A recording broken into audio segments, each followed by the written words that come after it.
Hello students, good morning. Today I will discuss you the topic is national development. What is national development? राष्ट्रीय विकास क्या है? What is national development? It means rise in the per capita income. Per capita income मतलब प्रति व्यक्ति आय and self sufficiency of an economy. अगर ये दोनों चीजें ग्रोथ कर रहे हैं, we are called national development. अगर सिस्टम में कंट्री में हमारे per capita income and self sufficiency economic में ग्रोथ कर रही है, we are called national development. That is clear. इसके बाद टॉपिक में है economic development. What is economic development? It refers to the process of rise in national income and per capita income followed by fall in the people living below poverty line, rise in job opportunities. This is called economic development. Dear students, कल हम लोगों ने discuss किया था. आज हमारा जो discuss point है, जो टॉपिक है, वो है नेशनल डेवलपमेंट, राष्ट्रीय विकास. If as we have seen ever, जैसा कि हम लोगों ने डिस्कस किया है चैप्टर में कि इंडिविजुअल सीक डिफरेंट गोल्स. लोगों का जो विचार है, उनका जो लक्ष्य है, वो अलग अलग है. Then there nation of national development, उनके राष्ट्रीय विकास के बारे में जो उनकी जो है मेंटलिटी है, जो उनकी सोचने का तरीका है, वो अलग अलग है. डिस्कस अमंग योरसेल्फ, आपस में अगर हम इसमें चर्चा करें, डिस्कस करें, तो on what India should do for development, on what India should do for development, Bharat को विकास के लिए क्या करना चाहिए. यानी ऐसी कौन सी एक्टिविटी, ऐसे सिस्टम में कौन से रिफॉर्म किए जाए, सिस्टम में क्या ग्रोथ किया जाए कि हमारी कंट्री को डेवलप सिस्टम में आ जाए. ऐसे कौन से वर्क हैं, ऐसी कौन सी एक्टिविटीज हैं. Dear students, most likely you will find that different students in the class have given different answer.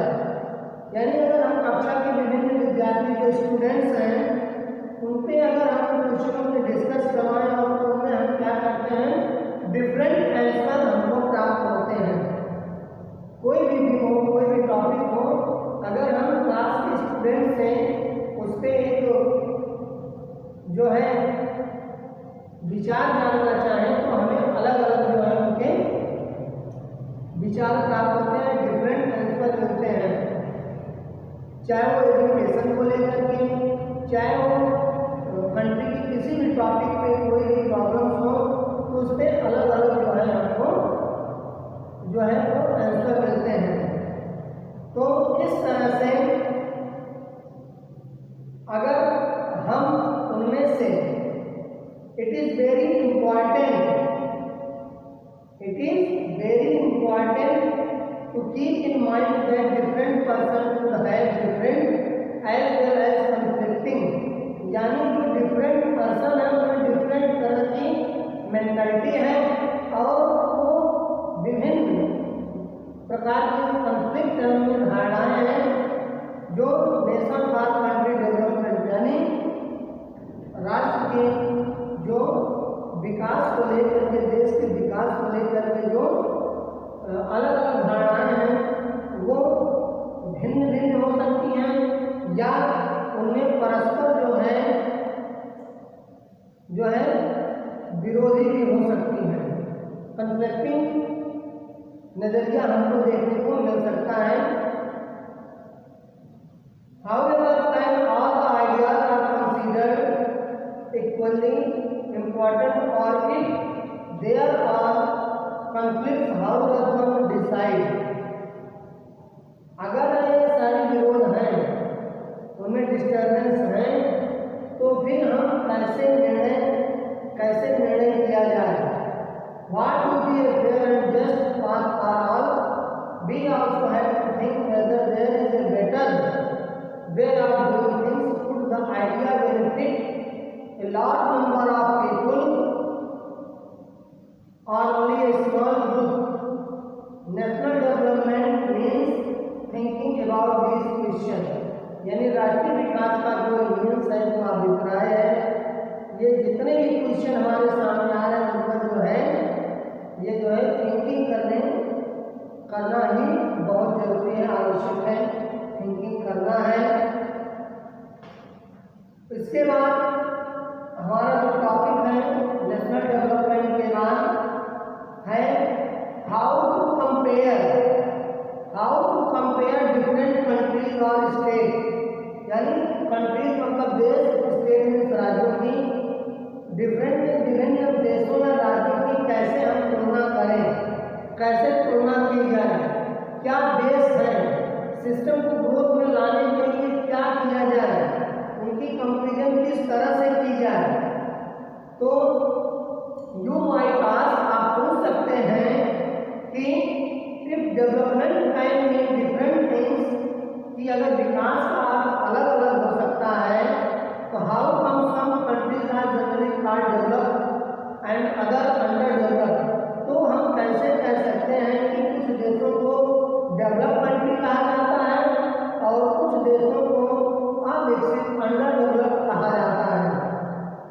इससे पहले before we come to this, हम इस विषय पर आए कि let us consider another question, एक अन्य प्रश्न के बारे में सोचते हैं, विचार करते हैं। When we compare different things, जब हम भिन्न चीजों की तुलना करते हैं तो देख है similarities as well as differences, तो उसमें कुछ सिमिलैरिटीज होती हैं और कुछ डिफरेंसेस पाई जाती हैं। Which aspects do we us to compare them?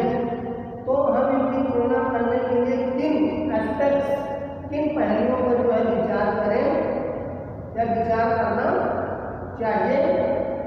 Let us look at student class. अगर हम एक क्लास की कक्षा में विद्यार्थियों को ही ले और उनसे किसी टॉपिक पे हम डिस्कस करने के लिए कहें, तो वो discuss they differ their height, वो हाइट में डिफरेंट है, हेल्थ में, टैलेंट में और इंटरेस्ट में। अगर हम स्टूडेंट्स में ही कोई कंपेरिजन करने लगते हैं, कंपेयर करने लगते हैं, उनकी हाइट देखते हैं, वेट देखते हैं, उनका टैलेंट देखते हैं, उनके इंटरेस्ट को देखते हैं, इन सारी चीज़ों को देख करके हो सकता है जो healthiest student may not the most studious one, the most intelligent जो स्टूडेंट है may not be the friendliest one, उसका व्यवहार फ्रेंडलिस्ट ना हो। तो how do we compare student, तो हम छात्रों की तुलना करें कैसे। We use different criteria to choose the sports team, a debate team, a music team or a team to organize a picnic। यानी तुलना का उद्देश्य निर्भर खेल का टीम हो, वाद विवाद टीम हो, संगीत पिकनिक के लिए टीम, इन सबके लिए अलग अलग मापदंड जो है क्राइटेरिया होती हैं। इसके लिए सम पर्पज भी है to choose the criterion for all around progress of children in the class, how shall we do it। यानी कक्षा के जितने भी और स्टूडेंट्स होते हैं उनका जो है सर्वांगीण विकास हो, इसके लिए हम उनकी प्रगति के बारे में जो क्राइटेरिया जो है मानक रखते हैं, हम उन्हें कैसे चुनते हैं, कैसे चुनेंगे। इसके बाद देखते हैं यूजली सामान्यतः भी के one or more important characteristics of person and compare them based on these characteristics. यानी हम व्यक्तियों की एक या एक महत्वपूर्ण दो विशिष्टताएं जो कैरेक्टरिस्टिक्स क्वालिटी होती हैं उनके आधार पर हम उनको उनका जो है कंपेयर करते हैं। आपको there are can be differences about what are important characteristics that should from the basis of comparison, friendliness and spirit of cooperation, purity or mass secure। यानी ये ऐसे देश हैं कि उनमें क्या क्रिएटिविटी है, कॉर्पोरेशन कैसा है, स्पिरिट ऑफ कॉर्पोरेशन कैसा है, फ्रेंड किस तरह से फ्रेंडली रहते हैं और उनके जो मार्क्स हैं इन सब से हम जो है उनका एक जो है कंपेरिजन करते हैं, उनकी तुलना करते हैं कि हमारे देश होते हैं। दिस इज टू डेवलपमेंट, तो यही बात विकास पर भी लागू होती है, सत्य है। For comparing countries where income is considered to be one of the most important attributes.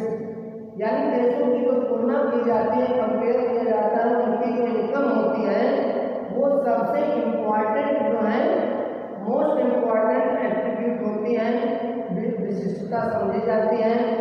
यानी जिन देशों की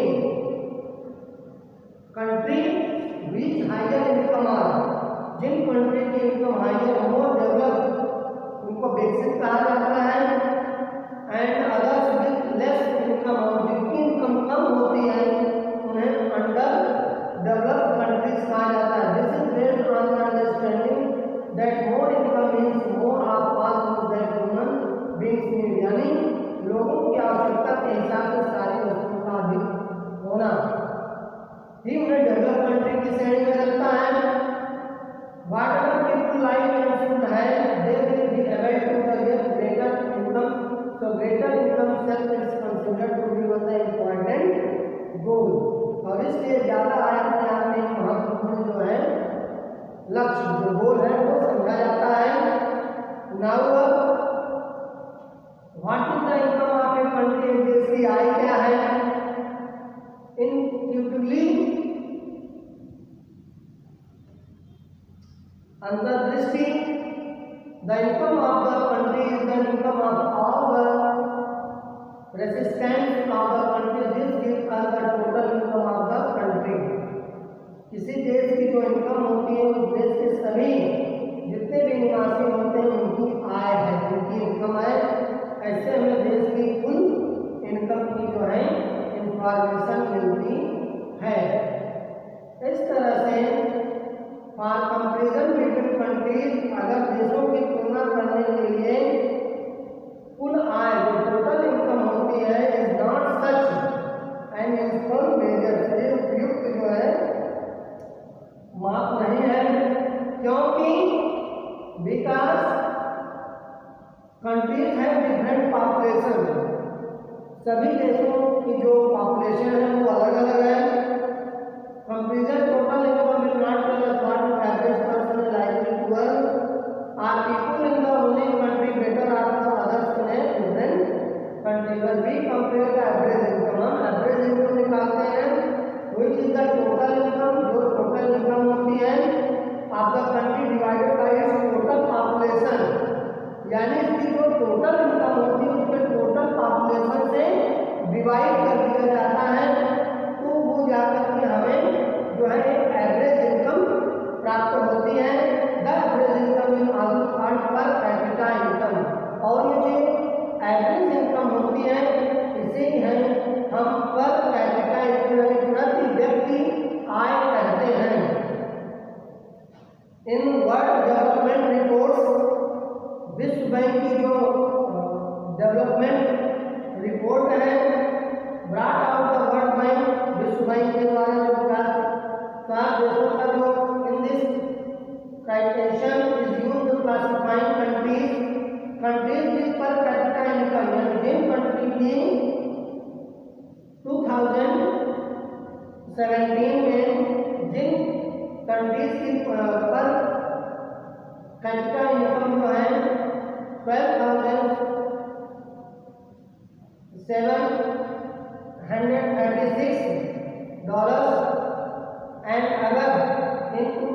35 फॉर द रिच कंट्रीज, उन्हें रिच कंट्रीज कहा जाता है। एंड ऐसे कंट्रीज जिनकी पर कैपिटा इनकम 995 पर एनुम होती है, डॉलर से कम होती है, उन्हें लो इनकम कंट्री जो है निम्न आय वाला देश कहा जाता है।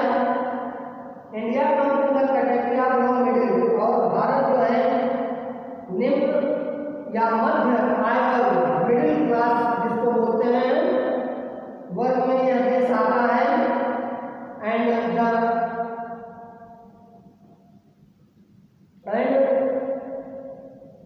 the economic per capita income in 2013 was just 1570 per annum। इसकी जो प्रति व्यक्ति जो 2017 में जो एक नया आंकड़ा आया उसमें $1820 प्रतिवर्ष की समृद्ध जो रिच कंट्रीज हैं, including countries of middle east and certain smaller other smaller countries are generally called river countries. तो इस तरह से जो मध्य पूर्व के देश हैं और कुछ अन्य जो स्मॉलर कंट्रीज हैं इसमें शामिल हैं, और इस तरह से आमतौर पर जनरली हम उन्हें जो है विकसित देश कहते हैं या कहा जाता है। तो स्टूडेंट्स, ये कंट्रीज को कंपेयर करने का जो एक बेस बताया गया, एक जो एलिमेंट्स बताया गया जो है इनकम पर कैपिटा इनकम को ही बेस बनाया। उसके बाद हम फिर नेक्स्ट वीडियो में डिस्कस करेंगे इनकम एंड अदर